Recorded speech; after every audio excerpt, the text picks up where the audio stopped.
নিশ্ছিদ্র অন্ধকার যাকে বলে হলো ঠিক তাই। অমাবস্যার রাত না হলেও আকাশের মেঘের যে ঘন ঘটা, তাতে তারার আলোটুকুও মাটিতে পৌঁছনোর সাহস পাচ্ছে না।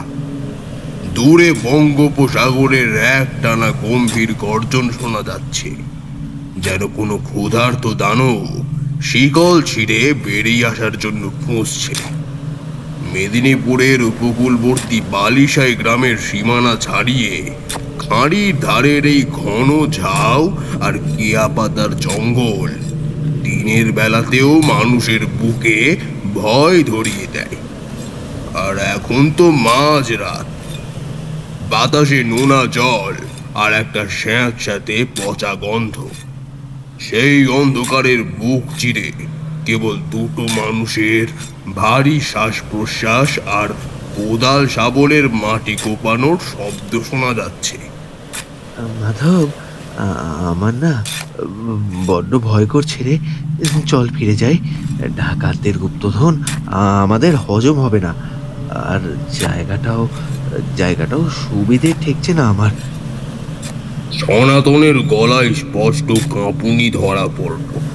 হাতের লণ্ঠনটা এমন ভাবে ধরে আছে যেন ওটাই তার একমাত্র রক্ষা কবচ। মাধব মাটি থেকে মুখ না তুলে একটা ভেজা গলায় খেঁকিয়ে উঠল। চুপ করবি তুই সনাতন? এত দূর এসে খালি হাতে ফিরবো?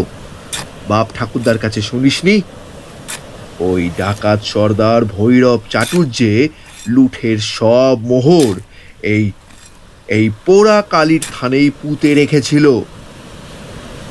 ওই দেখ দেখ, শাবলে কিছু একটা ঠেকেছে, পাথর মনে হচ্ছে। সনাতন লণ্ঠনটা একটু এগিয়ে ধরল। সত্যি একটা বিশাল কালো পাথরের চাঁই বেরিয়ে এসেছে মাটির তলা থেকে। কিন্তু গুপ্তধনের সিন্দুক তো এমন হয় না। পাথরটার গায়ে অদ্ভুত সব খাঁজ কাটা, আর তার উপর জমাট বাঁধা কালো রঙের কি যেন একটা আস্তরণ জমে রয়েছে। সনাতনের বুকটা ছ্যাঁক করে উঠল।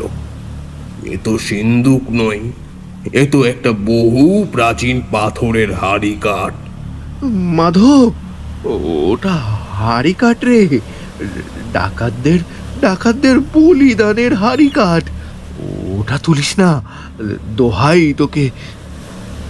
সনাতন প্রায় কেঁদে ফেলে, কিন্তু লোভ মাধবের চোখের দৃষ্টিকে অন্ধ করে দিয়েছিল। আরে হাড়ি কাঠের নিচেই আসল মাল লুকোনো থাকে।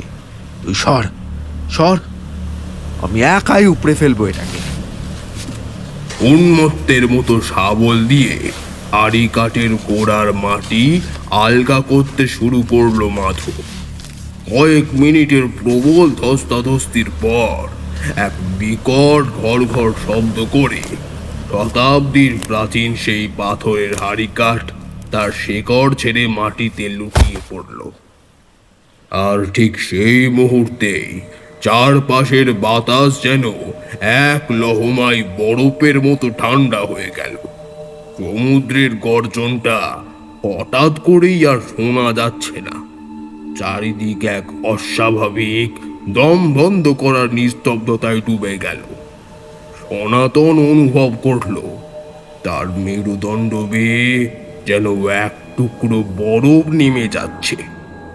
তারপরেই গন্ধটা এলো, পচা মাছ, কাঁচা মাংস আর জমাট বাঁধা রক্তের এক বমিয়ানা আষ্টে গন্ধ।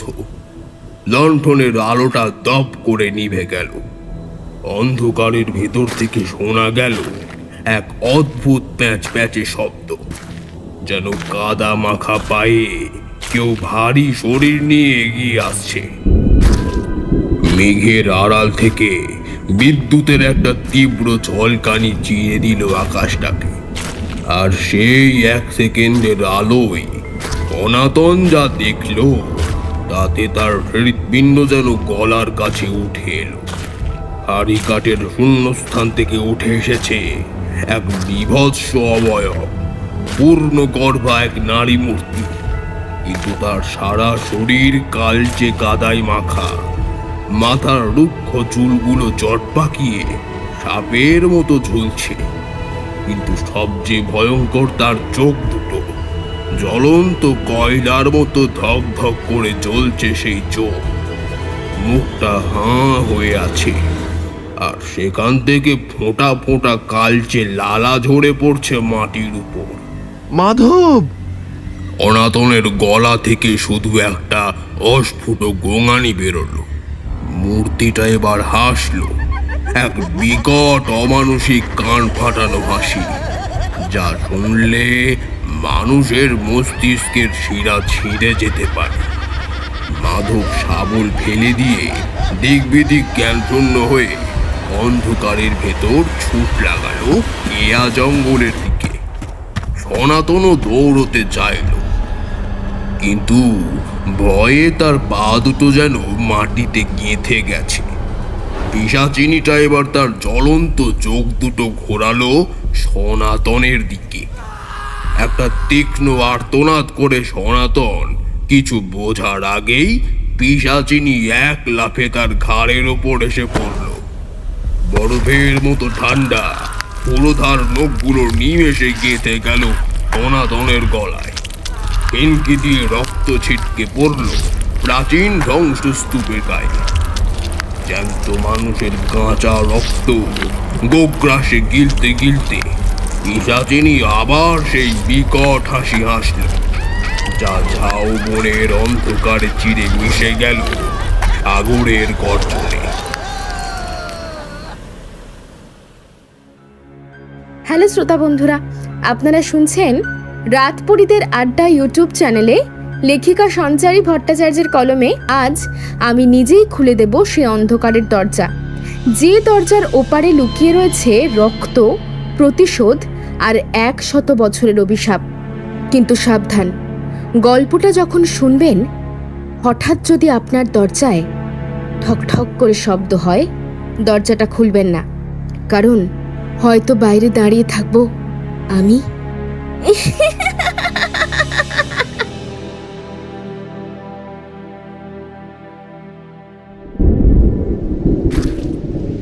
কিশোরী, ছাতাটা একটু ধরো হয়ে আমার দিকে, ডান দিকটা তো পুরো ভিজে গেল।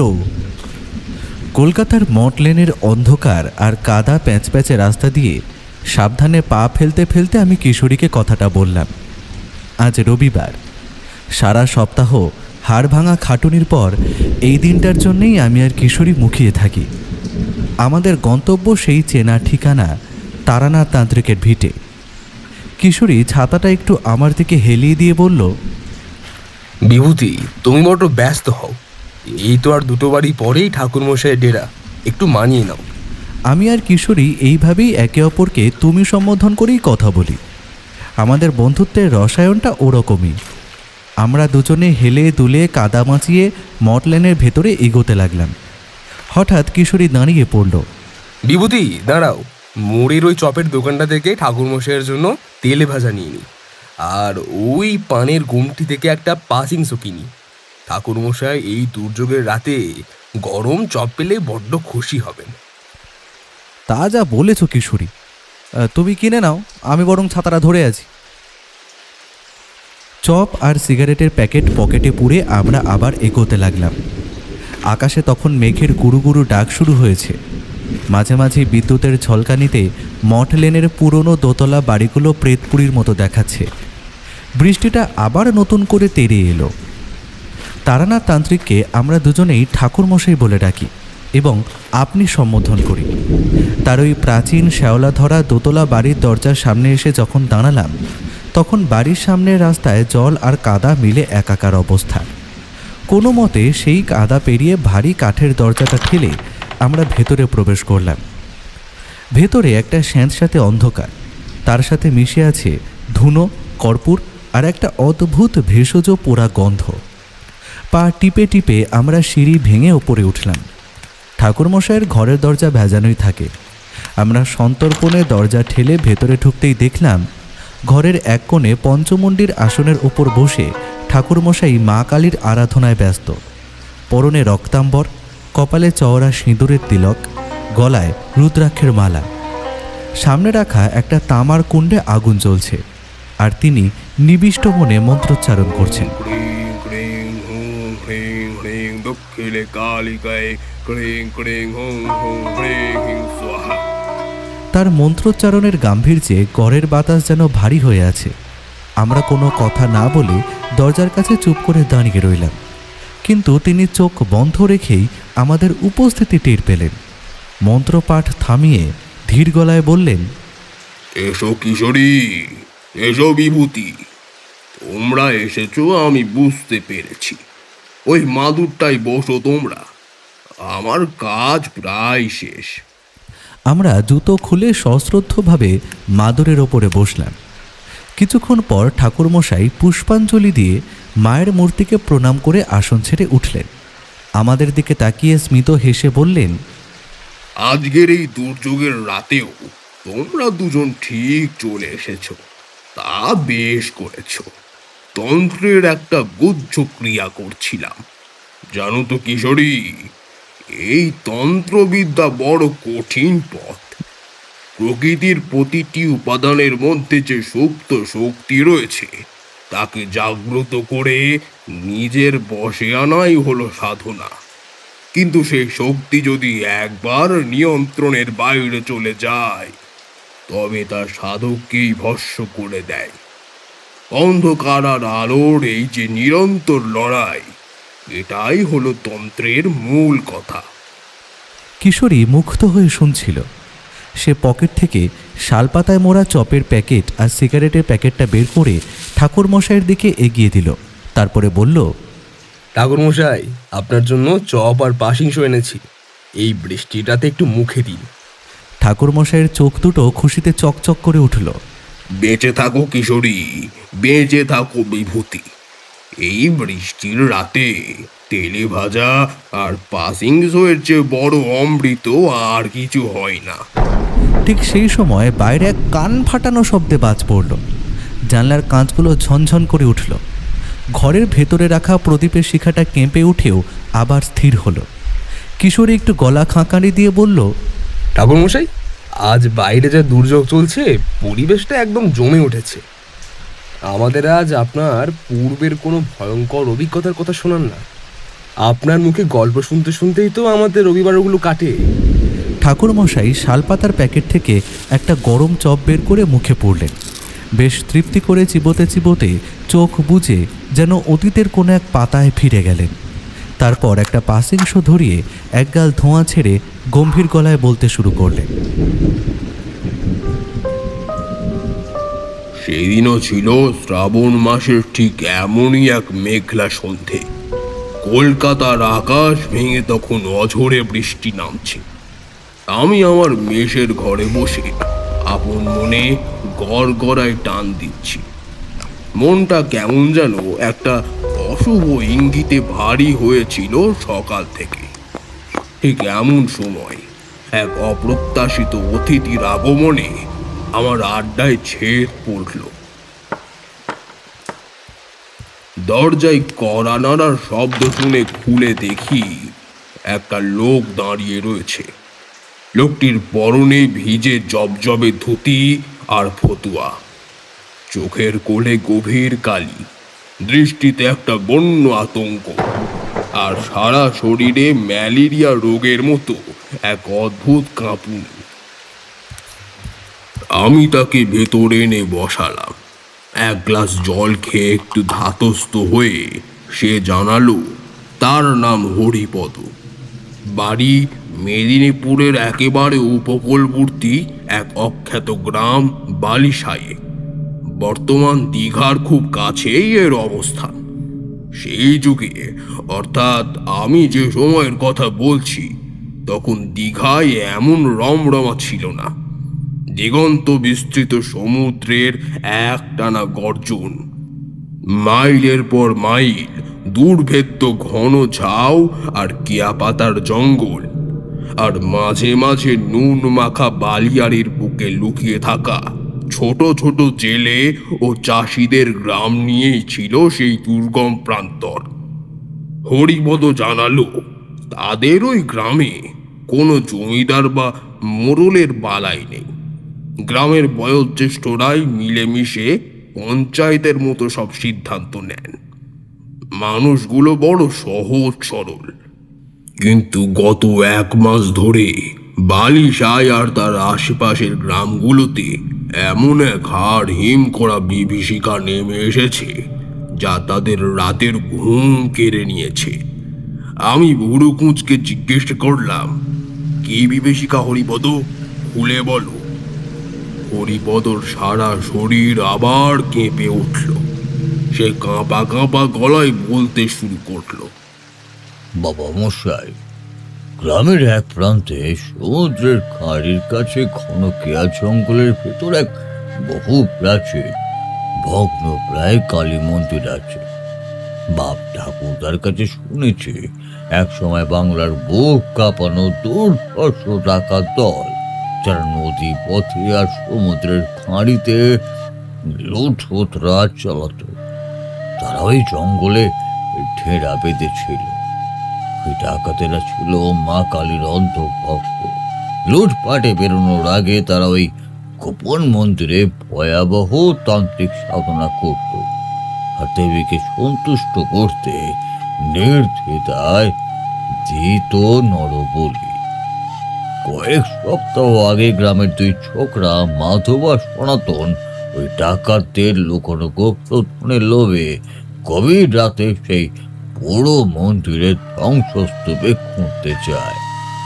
সেখানে তারা মুহূর্ত পায়নি, উল্টে শাবলের খায় উপড়ে ফেলেছিল মন্দিরের গর্ভগৃহে মাটিতে গাঁথা বহু প্রাচীন এক পাথরের হাড়ি কাঠ।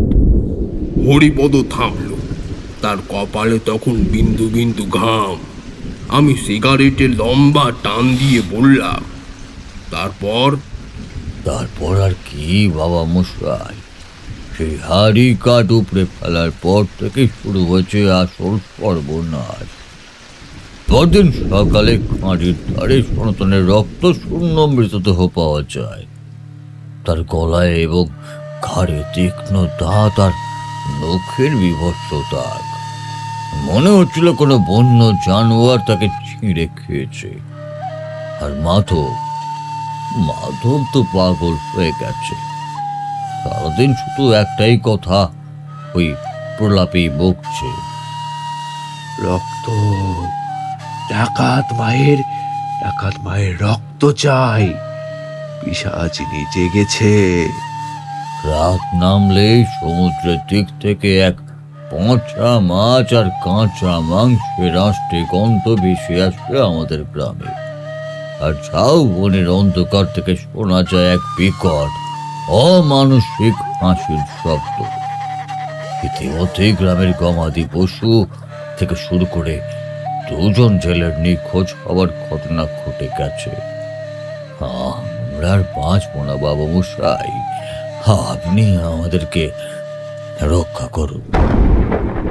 ঠাকুরমশাই সিগারেটের শেষ টুকরোটা ছায়দানিতে গুঁজে দিয়ে আমার আর কিশোরীর দিকে তাকালেন। তার চোখে তখন এক আদিম রহস্যের ঝিলিক। বাইরে তখন মেঘের ডাক আরও গম্ভীর হয়েছে।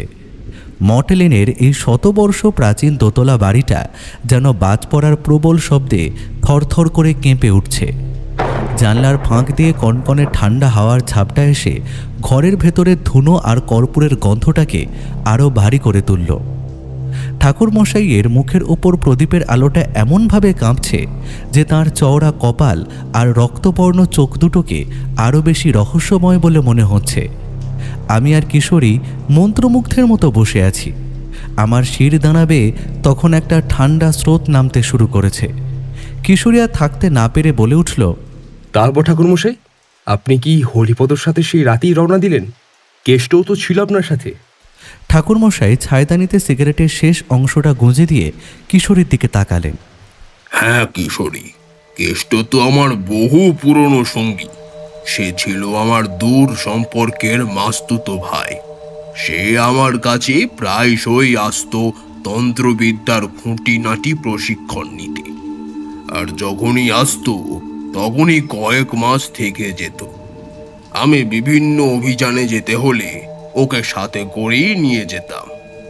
সামনে থেকে বিষয়গুলো দেখতে পারলে ও আসল অভিজ্ঞতা সঞ্চয় করতে পারবে ও তন্ত্রের ক্ষেত্রে ওর জ্ঞান অনেক বৃদ্ধি পাবে। এই আশাতেই আমি ওকে সাথেই রাখতাম। সে বাদ দাও, এরপর শোনো যেটা বলছিলাম আর কি তোমাদেরকে। বিপদ যখন ঘাড়ের ওপর ফোঁস করে নিঃশ্বাস ফেলছে, তখন কি আর বসে থাকা যায়? হরিপদর মুখে ওই ডাকাতকালীর পোড়ো মন্দির আর সেই অভিশপ্ত হাড়ি কাঠের কথা শুনে আমি বুঝেছিলাম এ কোনো সাধারণ অশরীরীর কাজ নয়। 100 বছরের পুরনো পিশাচিনী যখন রক্তমাখা হাড়ি কাঠের বন্ধন থেকে মুক্তি পায়, তখন তার খিদে মেটানো সহজ নয়। ঠাকুরমশাই একটু থেমে ঘটিতে রাখা জল খেয়ে নিয়ে আবার শুরু করলেন। পরদিন সকালে আমি, কেষ্ট আর হরিপদ মেদিনীপুরের উদ্দেশ্যে রওনা দিলাম। ট্রেনে করে কাঁথি, তারপর সেখান থেকে গরুর গাড়িতে চেপে যখন আমরা বালিশাই গ্রামের সীমানায় পৌঁছলাম, তখন সূর্য প্রায় ডুবুডুবু। আকাশে ঘন কালো মেঘ, আর তার বুক চিরে সাপের জিভের মতো লক লক করে উঠছে বিদ্যুৎ। সমুদ্রের গর্জন আর ঝাউ বনের শোঁ শোঁ হাওয়ার শব্দে চারপাশের পরিবেশটা এমন এক গা ছমছমে রূপ নিয়েছিল যা ভাষায় প্রকাশ করা যায় না।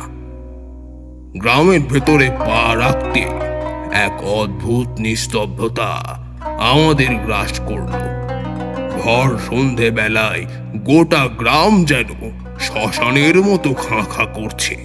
প্রতিটা কুঁড়ে ঘরের দরজা জানলা ভেতর থেকে শক্ত করে খিল দেওয়া।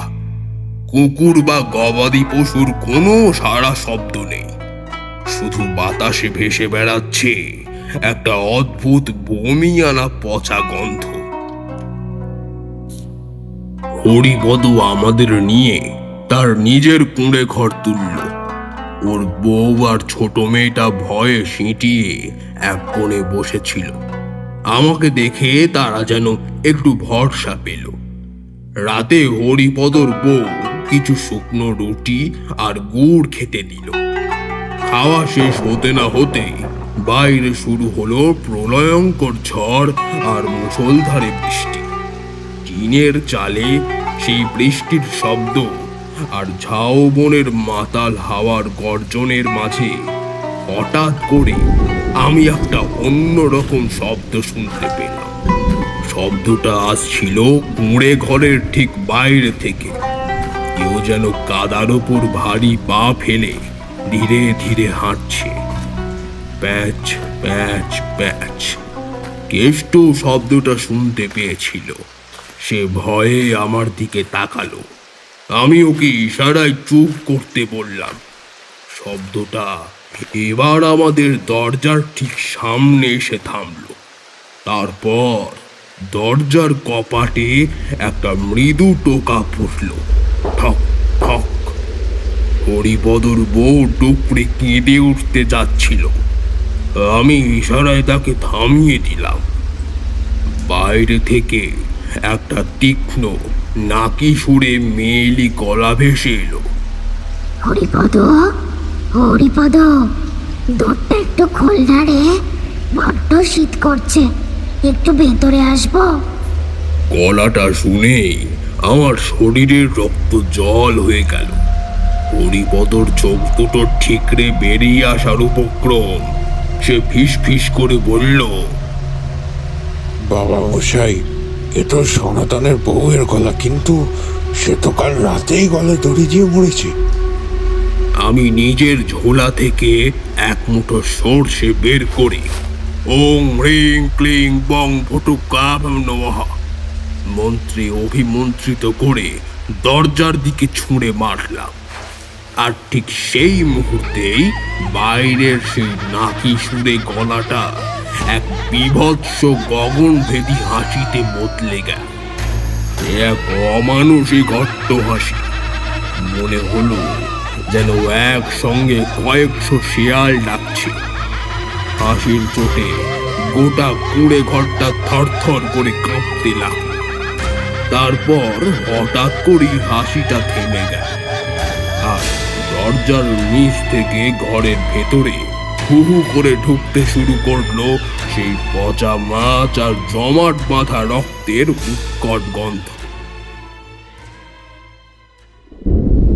সারা রাত আমরা কেউ দু চোখের পাতা এক করতে পারলাম না। ভোরের আলো ফুটতেই দরজা খুলে দেখি কাদার ওপর দুটো বিশাল আকারের পায়ের ছাপ, যার গোড়ালিটা সামনের দিকে আর আঙুলগুলো পেছনের দিকে। আর ঠিক দরজার চৌকাঠে জমাট বেঁধে রয়েছে এক চাপ কালো রক্ত। কিশোরী, তুমি তো জানো আমি সহজে ভয় পাই না, কিন্তু সেই সকালে ওই রক্ত দেখে আমার বুকেও ভয় বাসা বেঁধেছিল। আমি হরিপদকে বললাম, মাধবকে একবার দেখতে চাই, যে ছেলেটা হাড়িকাঠ উপরে পাগল হয়ে গেছে।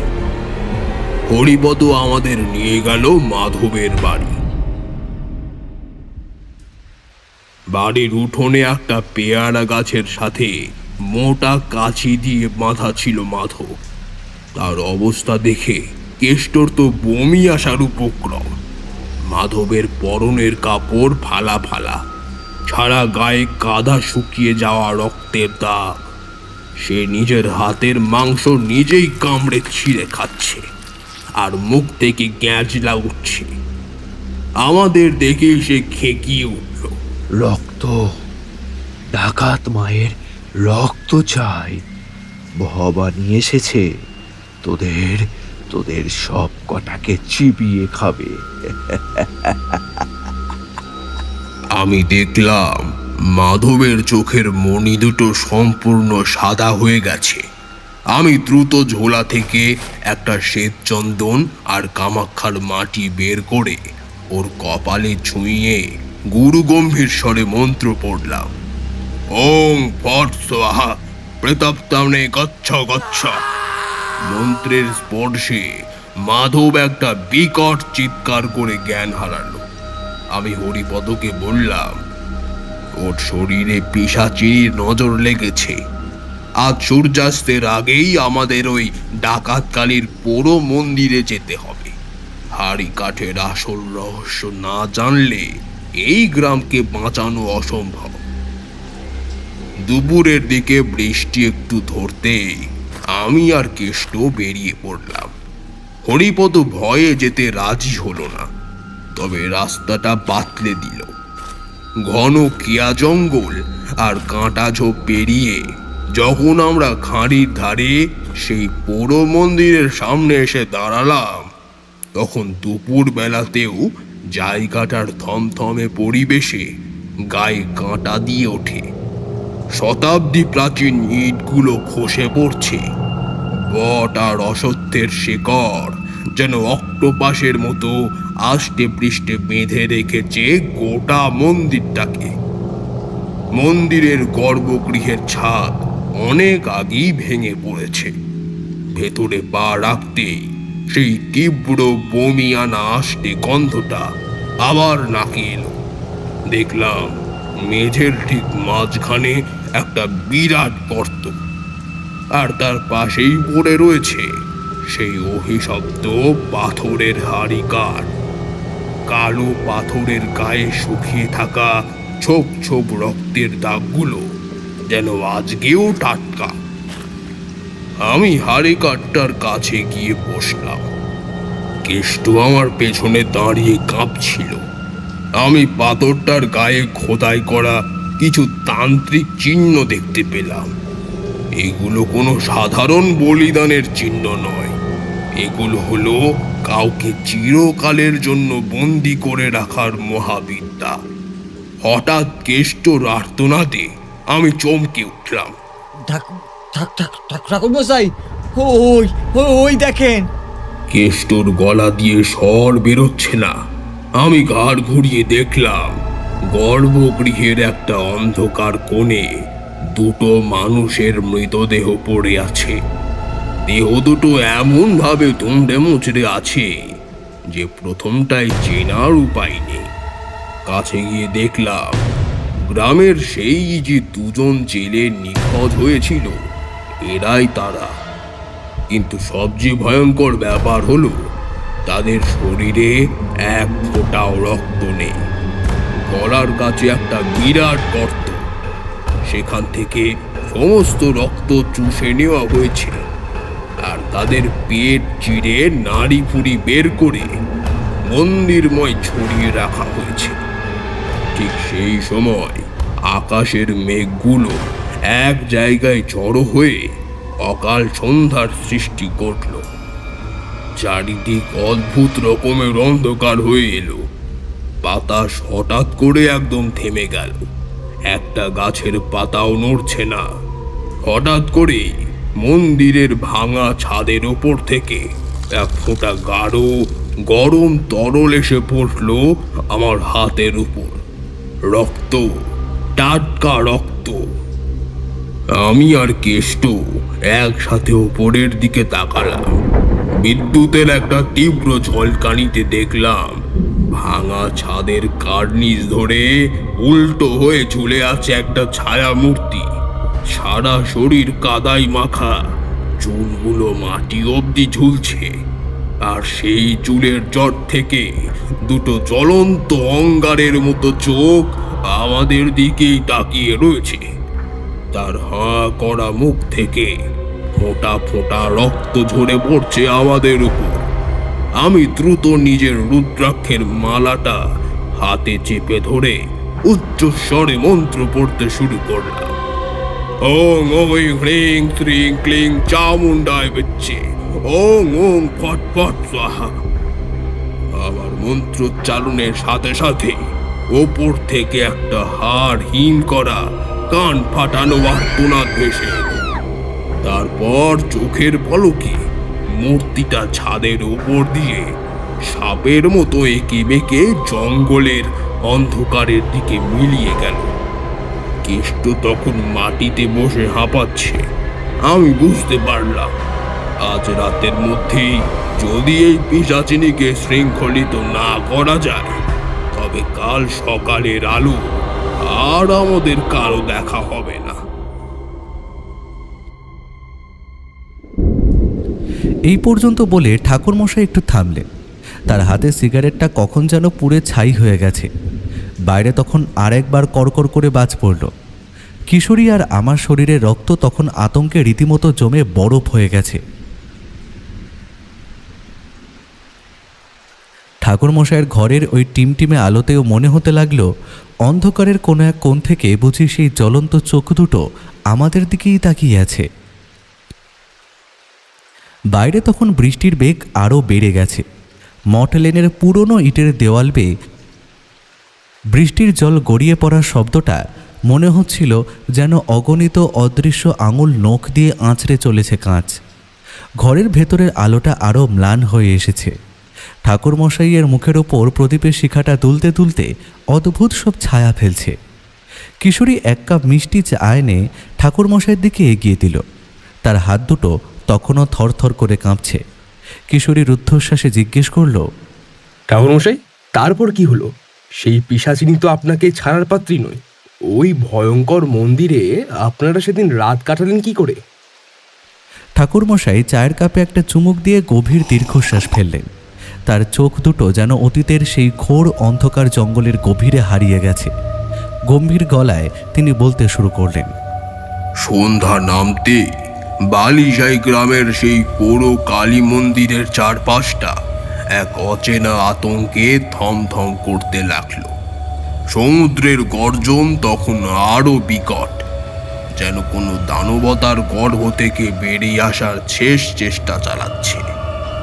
ঝাউ বনের গাছের ডালপালাগুলো বাতাসের ধাক্কায় এমনভাবে আছড়ে পড়ছিল, মনে হচ্ছিল শত শত প্রেতাত্মা একসাথে আর্তনাদ করছে।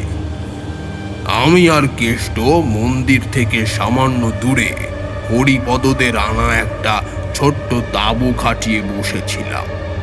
আমার ঝোলা থেকে বের করলাম আসল অস্ত্র, সিদ্ধ মহাকালীর তান্ত্রিক কবচ, মাটি শ্বেত চন্দনের গুঁড়ো আর বেনারসি সুতোয় বাঁধা এক মুঠো পুরো শ্মশানের ছাই।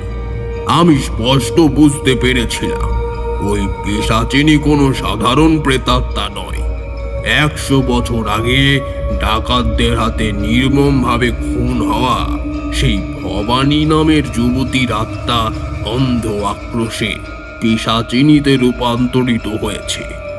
তার রক্তের তৃষ্ণা মেটেনি, আর সেই তৃষ্ণা মেটানোর জন্যই সে ওই গ্রামের প্রতিটা প্রাণকে গ্রাস করতে চাইছে। রাত তখন ঠিক 12টা। অমাবস্যার অন্ধকার থেকেও ঘুটঘুটে সেই রাত্রে হঠাৎ করেই সমস্ত ঝাউবনের পাতা নড়া বন্ধ হয়ে গেল। এক অদ্ভুত হিমশীতল শূন্যতা চারপাশকে গ্রাস করল। কুকুরগুলোর এক টানা কান্নার আওয়াজও হঠাৎ থেমে গেল। কেষ্ট আমার হাত শক্ত করে চেপে ধরে ভয়ে ভয়ে ফিসফিস করে বলল, ঠাকুরমশাই, কিছু একটা আসছে। পা টিপে টিপে কে যেন হেঁটে আসছে এদিকেই। আমি কেষ্টকে চুপ করতে ইশারা করে তাঁবুর ফোকর দিয়ে বাইরে তাকালাম, আর বুকটা ছ্যাদ করে উঠল। মন্দিরের সেই ভাঙা ধ্বংসস্তূপের ওপর আস্তে আস্তে উঠে আসছে সেই মূর্তিটা। গায়ে পচা কাদামাখা ছেঁড়া কাপড়, এলোমেলো চুলে ঢাকা মুখ, আর পায়ের পাতা দুটো পেছনের দিকে ঘোরানো, আর ডান হাতে ঝুলছে একটু আগে নিখোঁজ হওয়া সেই জেলের কাটা মুন্ডুটা, যেখান থেকে ফোঁটা ফোঁটা তাজা রক্ত গড়িয়ে পড়ছে বালির উপর।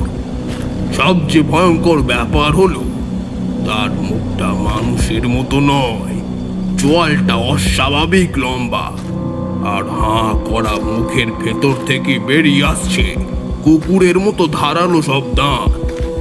সে তাঁবুর দিকে এগোতে লাগলো।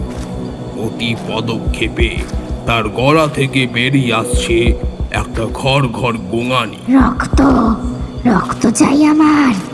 তোদের সবার রক্ত শুষে নেব।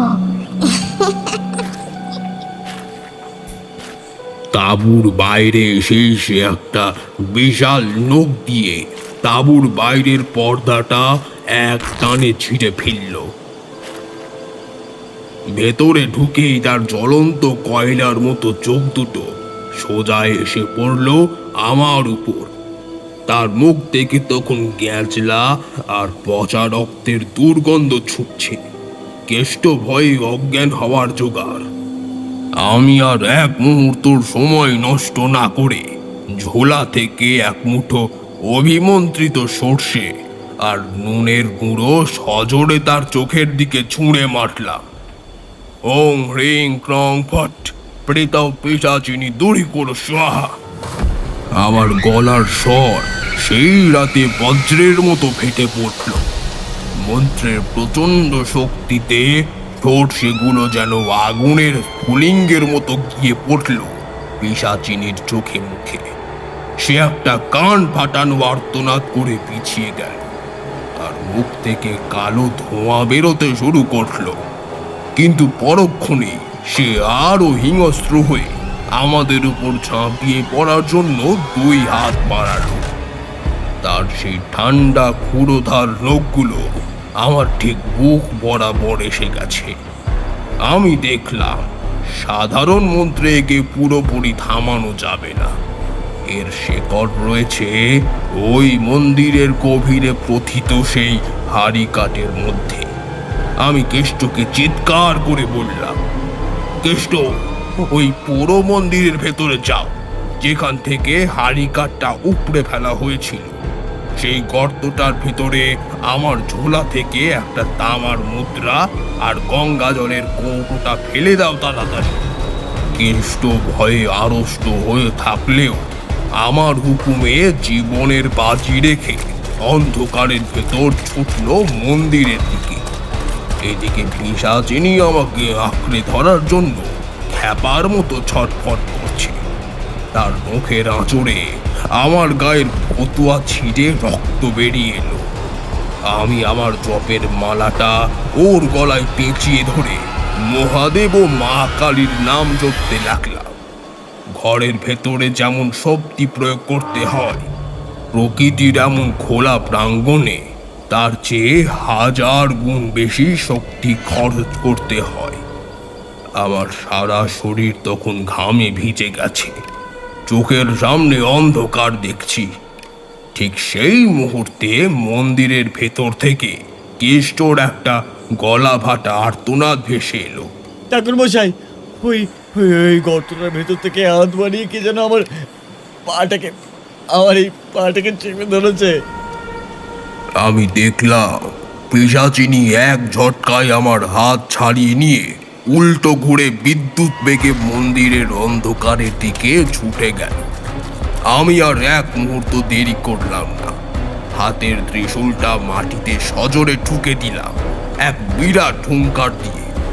ওং ক্রিং কাল্যই নমঃ পিশাচিনী বশীভবতু। চারপাশের বাতাসে তখন যেন আগুন ধরে গেছে। ঝাউবন ভেদ করে আচমকাই একটা তীব্র ঘূর্ণি বাতাস আমাদের ঘিরে ধরল। মন্দিরের ছাদের উপর থেকে ভেঙে পড়তে লাগলো ইটের পর ইট। এই পর্যন্ত বলে ঠাকুরমশাই এক লম্বা দম নিলেন। তার কপালে তখনও ঘামের ফোঁটা চকচক করছে। ঘরের বাইরে বৃষ্টিটা তখনও সমানে পিশাচের মতো আছড়ে পড়ছে। কিশোরী আর আমি পাথরের মূর্তির মতো বসে রইলাম। বাইরে তখন প্রকৃতির তাণ্ডব আরও বহু গুণ বেড়ে গেছে। মটলেনের পুরনো ইটের দেওয়ালগুলো যেন এই ঝোড়ো হাওয়ার আঘাতে যে কোনো মুহূর্তে ভেঙে পড়ার উপক্রম হয়েছে। জানলার কাঁচগুলোতে বৃষ্টির ফোঁটাগুলো আছড়ে পড়ছে, ঠিক যেন কোনো অদৃশ্য নখের আঁচড়ের মতো।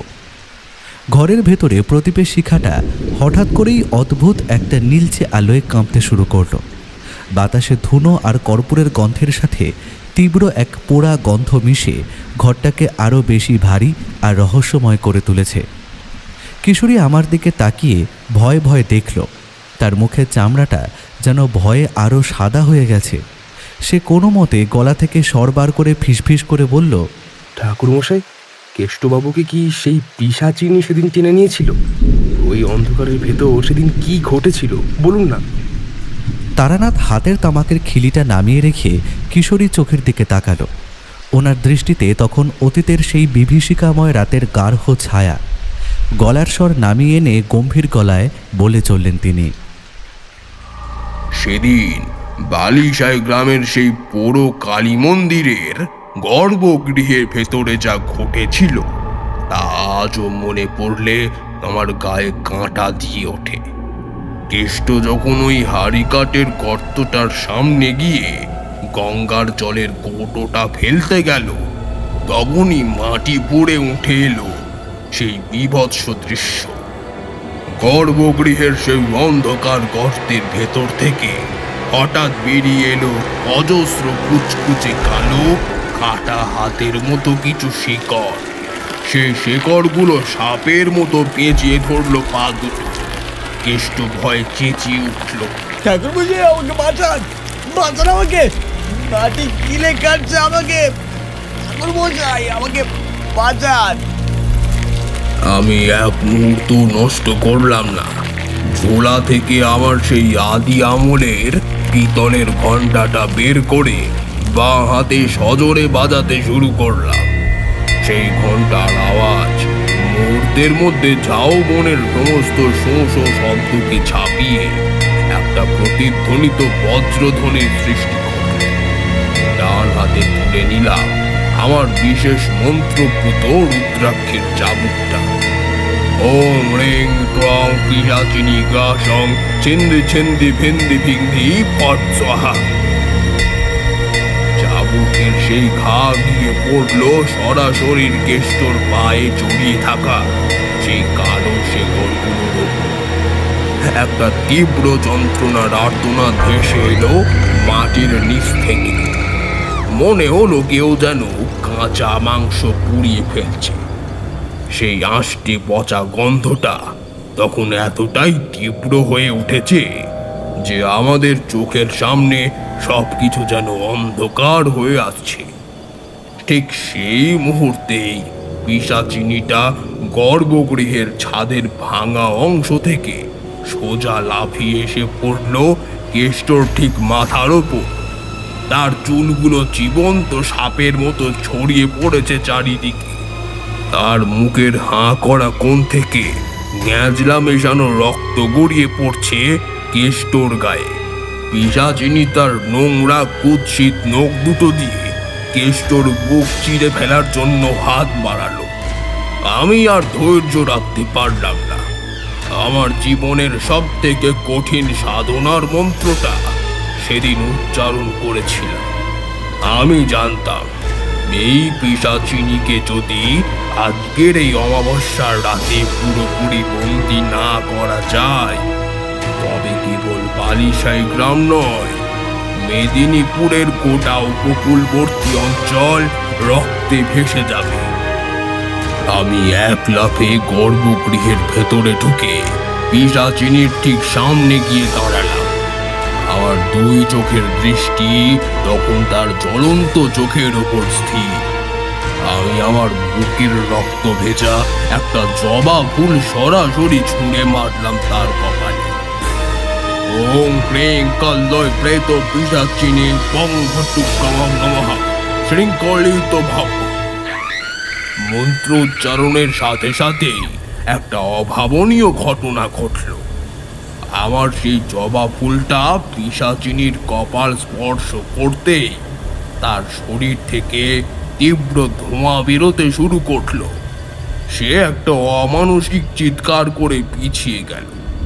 তার সেই ভয়ঙ্কর চেহারাটা এক মুহূর্তের জন্য কেঁপে উঠল।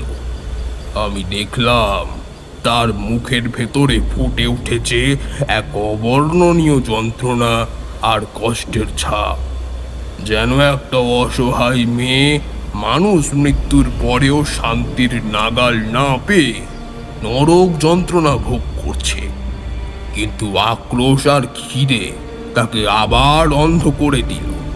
সে তার লম্বা নখ দিয়ে আমার বাঁ কাঁধে এমন আঁচড় বসালো যে আমার ফতুয়া ফেটে ফিনকি দিয়ে রক্ত বেরিয়ে এলো।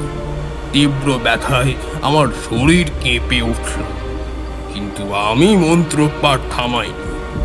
আমি আমার মুখ থেকে পৈতেটা বের করে তার গলায় জড়িয়ে ধরার চেষ্টা করলাম।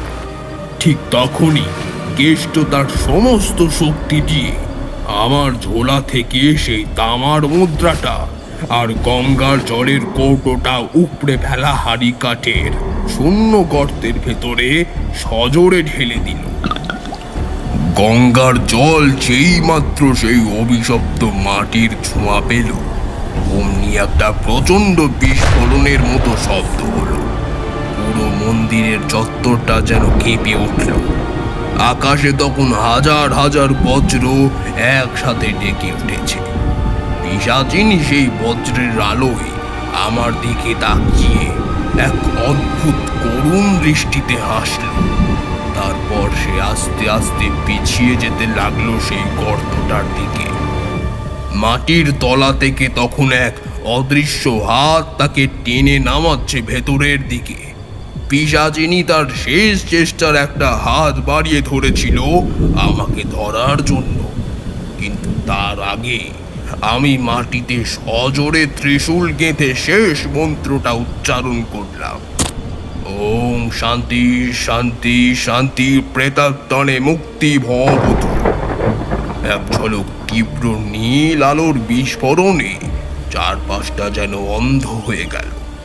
সেই আলোর রেশ কাটতেই দেখলাম মন্দিরের ভেতরে আর কেউ নেই, কেবল পড়ে রয়েছে সেই ভাঙা হাড়ি কাঠের টুকরোটা আর আমার চাদরের একটা ছেঁড়া অংশ।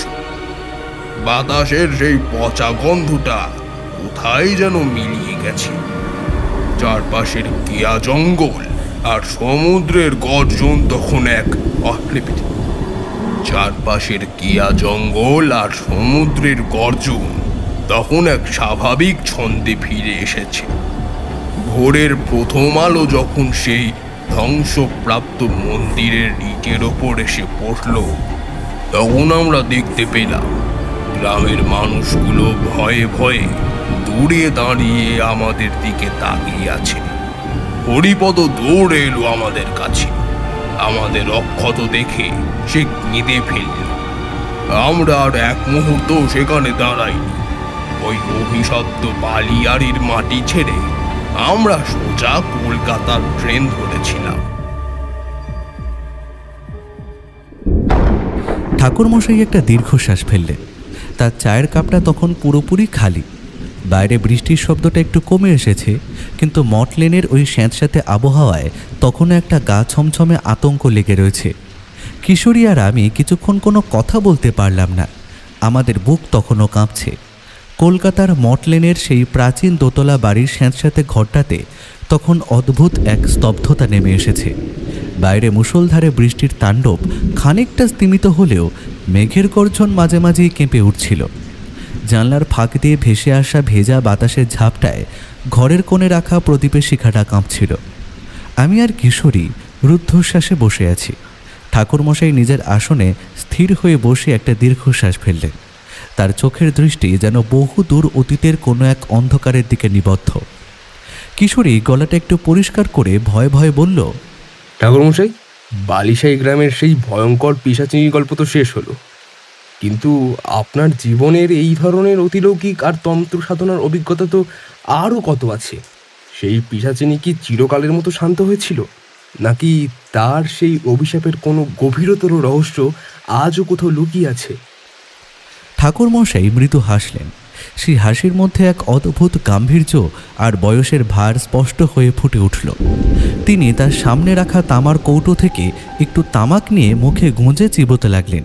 তারপর গম্ভীর অথচ শান্ত গলায় বলতে শুরু করলেন, কিশোরী, তন্ত্র সাধনা বা অশরীরী আত্মার রহস্য এত সহজে ফুরলো বলে মনে করো না। প্রকৃতি তার কোনো হিসাব বাকি রাখে না। বালিশাই গ্রামের সেই পোড়ো মন্দিরের ঘটনা হয়তো সেদিন আমরা সামনে ছিলাম, কিন্তু সেই ঘটনার পেছনে যে গুহ্য সত্য লুকিয়েছিল তা জানলে আজও তোমাদের রক্ত হিম হয়ে যাবে। তোমরা হয়তো ভাবছো ভবানী নামের সেই যুবতী কেবল আক্রোশ আর খিদে থেকেই পিশাচিনীতে রূপান্তরিত হয়েছিল, কিন্তু না, এর পেছনে রয়েছে এক মর্মান্তিক ইতিহাস। আজ রাতের এই বৃষ্টির পসরায় সে না বলার রহস্যের শেষ পাতাটাই তোমাদের খুলে বলি, শোনো। ঠাকুরমশাই একটু থেমে ঘরের ভেতরের ভারী বাতাসটাকে যেন আরও গভীর করে তুললেন। তারপরে বলতে লাগলেন, সেদিন যখন আমরা বালিশাই গ্রাম ছেড়ে কলকাতার উদ্দেশ্যে রওনা দিয়েছিলাম, তখন আমার মনের মধ্যে একটা প্রশ্ন বারবার করা নাড়ছিল। যে ডাকাত দল 100 বছর আগে ওই এলাকায় ত্রাস সৃষ্টি করেছিল, তাদের মূল সর্দার ভৈরব চাটুর্যে কোথায় গেল? গ্রামবাসীরা বলতো ভৈরব নাকি একদিন হঠাৎ করে রাতারাতি উধাও হয়ে গেছিল। কেউ বলতো সে সমুদ্রের জলে ডুবে মরেছে, আবার কেউ বলতো সে সোনা দানা নিয়ে অন্য রাজ্যে পালিয়ে গেছে। কিন্তু আমি তন্ত্রের সাধনায় চোখ রেখেই বুঝতে পেরেছিলাম ভৈরব কোথাও পালায়নি। তার লোভের পরিণতি তার চেয়েও ভয়ঙ্কর হয়েছিল। সেদিন রাতে যখন আমি মন্দিরের মাটিতে সেই ত্রিকোণ মণ্ডল রচনা করে পিশাচিনী ভবানীকে শান্ত করার চেষ্টা করছিলাম, তখন আমি ভবানীর মনের ভেতরে একটা সত্য ছবি দেখতে পেয়েছিলাম। সেই ছবিটা ছিল 1 শতাব্দীর পুরনো বীভৎস রাতের দলিল। আজ থেকে ঠিক 100 বছর আগের এক অমাবস্যার রাত। সমুদ্রের উত্তাল গর্জন আর ঝাউবনের মাতাল হাওয়ার মাঝে তখন ওই পুরো মন্দিরেই বসেছিল ডাকাতদের আসর। ভৈরব চাটুর্যে আর তার সাঙ্গপাঙ্গরা লুট করে আনা সোনাদানা আর মোহরগুলো ভাগ করে নিচ্ছে। ঠিক সেই সময় তারা পাশের গ্রাম থেকে ধরে এনেছিল পূর্ণ গর্ভা ভবানীকে। ভৈরব ঠিক করেছিল দেবীকে নরবলি দিলে তাদের গুপ্তধন চিরকালের মতো সুরক্ষিত থাকবে। ভবানী তখন গর্ভে অনাগত সন্তানকে ধারণ করে মৃত্যুর ভয়ে কাঁপছে। সে দেবীর মূর্তির সামনে আছড়ে পড়ে কান্নায় ভেঙে পড়েছিল। মাগো, রক্ষা করো আমায়, এই পিশাচদের হাত থেকে বাঁচাও। কিন্তু সেদিন মা কালীর পেটি থেকে কোনো সাড়া আসেনি। ভৈরব তার রক্তমাখা খাঁড়া উঁচিয়ে যখন ভবানীর ঠিক ওপরে নেমে এসেছিল, ঠিক সেই শেষ মুহূর্তে ভবানী আর ভয়ার্ত থাকেনি। তার চোখের জল নিমেষে শুকিয়ে গিয়ে সেখানে জ্বলে উঠেছিল এক অবর্ণনীয় প্রতিশোধের আগুন। সে চিৎকার করে অভিশাপ দিয়েছিল, যে রক্ত তোমরা মাটিতে ফেলছো, সেই রক্তই একদিন তোমাদের গিলে খাবে। আমার এই অনাগত সন্তানের অভিশাপ তোদের বংশে এক ফোঁটাও জল রাখতে দেবে না। আমি পিশাচিনী হয়ে তোদের ছিঁড়ে খাবো। সেই রাতেই ভবানীর বুক ছিঁড়ে তার রক্তে স্নান করেছিল সেই পাথরের হাড়িকাঠ। আর ঠিক তারপর থেকেই শুরু হয়েছিল অভিশাপের আসল খেলা। এরপর ডাকাত দলের একে একে পাগল হয়ে নিজেরা নিজেদের কামড়ে ছিঁড়ে মারতে শুরু করে। আর সবার শেষে ভৈরব চাটুর্য যখন বুঝতে পেরেছিল সে ফাঁদে পড়েছে, সে নিজে ওই মন্দিরের গর্ভগৃহে বসে এক ভয়ঙ্কর কালো জাদুকরী মন্ত্রে নিজের আত্মাকে বন্দি করে রেখেছিল, যাতে সে ওই সোনাদানা পাহারা দিতে পারে। কিন্তু সে জানতো না লোভের জিঘাংসা কিভাবে মানুষকে প্রেতাত্মায় পরিণত করে। যে পিশাচিনীকে আমরা সেদিন শান্ত করলাম, সে একা ভবানী ছিল না কিশোরী। ভবানীর সেই অপবিত্র বলির রক্তের সাথে মিশে গিয়েছিল ভৈরবের আত্মাও। তারা দুজনে মিলে এক অচ্ছেদ্য অভিশাপের শৃঙ্খল তৈরি করেছিল বালিশাই গ্রামের ওপর। ঠাকুরমশাইয়ের এই কথাগুলো শোনার পরে ঘরের ভেতরে যেন পিনপতন নিস্তব্ধতা নেমে এলো। আমি আর কিশোরী একে অপরের দিকে তাকালাম। আমাদের চোখ দুটো ভয়ে বড় বড় হয়ে গেছিল। কিশোরী কাঁপা কাঁপা গলায় জিজ্ঞেস করলো, ঠাকুরমশাই, তাহলে কি ভৈরব চাটুর্যের সেই আত্মা আজ ওই মন্দিরের মাটিতেই ঘুরে বেড়ায়? ঠাকুরমশাই ধীরে মাথা নাড়লেন। তারপর কিশোরীকে উদ্দেশ্য করে বললেন, না কিশোরী, সেদিন যখন আমি গঙ্গার জল আর অপরাজিতা লতার শেকড় দিয়ে সেই হাড়িকাঠের শূন্যস্থান পূর্ণ মন্ত্র পাঠ করছিলাম, তখন কেবল ভবানী মুক্তি পাইনি, ভৈরব চাটুর্যের সেই লোভী আত্মাকেও আমি চিরকালের মতো পাতালের অন্ধকারে শৃঙ্খলিত করে দিয়েছিলাম। কিন্তু তন্ত্রের পথ বড় বিপদের। একটা ছোট ভুল মানেই মৃত্যুর দরজা খুলে যাওয়া। বাইরে তখন ঝড়ের প্রকোপ অনেকটাই কমে এসেছে। বৃষ্টি ফোঁটার শব্দটা এখন আর আগের মতো তীক্ষ্ণ নয়, বরং জানলার বাইরে ঝিঁঝি পোকার ডাক শুনতে পাওয়া যাচ্ছে। প্রদীপের শিখাটা এবারে স্থির হয়েছে। ঠাকুরমশাই নিজের আসন থেকে ধীরে ধীরে উঠে দাঁড়ালেন। তার পরনের রক্তাম্বর আর গলায় রুদ্রাক্ষের মালাটা ঘরের ম্লান আলোয় কেমন যেন একটা রহস্যময় দ্যুতি ছড়াচ্ছে। তিনি আমাদের দিকে তাকিয়ে স্মিত হেসে বললেন, আজকে অনেক রাত হলো বিভূতি, অনেক ভয়ঙ্কর ভূতের গল্প তো হলো, এবার তোমাদের ওঠার সময় হয়েছে। মর্টলেনের রাস্তা এখন হয়তো একটু পরিষ্কার হয়েছে। আমরা দুজনে সশ্রদ্ধ প্রণাম করলাম ঠাকুরমশাইকে। তার পায়ের ধুলো মাথায় নিয়ে যখন আমরা বাইরে বেরিয়ে এলাম, তখন মাথার উপর রাতের আকাশটা মেঘ কেটে গিয়ে পরিষ্কার হতে শুরু করেছে। একটা দুটো করে তারা মিটমিট করে জ্বলছে, কিন্তু মন থেকে সেই বালিয়াড়ির পিশাচিনী আর তারানাথ তান্ত্রিকের সেই গাম্ভীর্যপূর্ণ কণ্ঠস্বর কিছুতেই মুছছিল না। আমরা দুজনে নীরবে পা চালালাম কলকাতার সেই অন্ধকারের বুক চিরে নিজেদের ঘরের উদ্দেশ্যে। কিন্তু আবারও এরকমই একটা ভয়ঙ্কর গল্প শোনার তাগিদ রয়েই গেছিল।